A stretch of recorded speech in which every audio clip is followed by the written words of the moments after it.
పురాతన కాలంలో భూమిపై పాపాలు పెరిగాయి, రాక్షసుల బాధలు ఎక్కువయ్యాయి, ధర్మం తగ్గిపోతూ భూమి బరువుగా మారిపోయింది.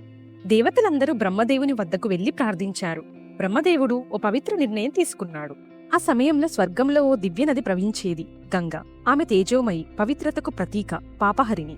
భూమిని పునీతంగా చేయాలంటే ఆ గంగమ్మను భూమిపైకి తీసుకురావాలనుకున్నాడు బ్రహ్మ.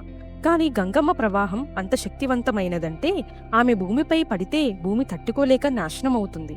అందుకే దేవతలు శివుడిని ఆశ్రయించారు. శివుడు అభయమిచ్చాడు, గంగమ్మ ముందుగా నా జటాల్లోకి రావాలి, ఆ తరువాత నేనే భూమిపై మెల్లగా విడిచిపెడతాను అన్నాడు.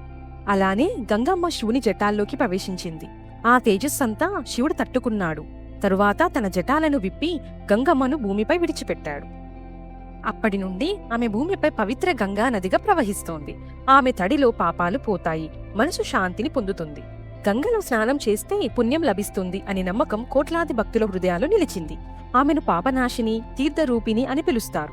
ఈ గాథ వాల్మీకి రామాయణం, శివపురాణం, భాగవత పురాణంలోని వివరాల ఆధారంగా తీసుకోబడింది. మీకు ఈ కథ నచ్చిందా? అయితే లైక్ చేసి జై గంగామాత అని కామెంట్ చేయండి. సబ్స్క్రైబ్ చేయడం మర్చిపోవద్దు.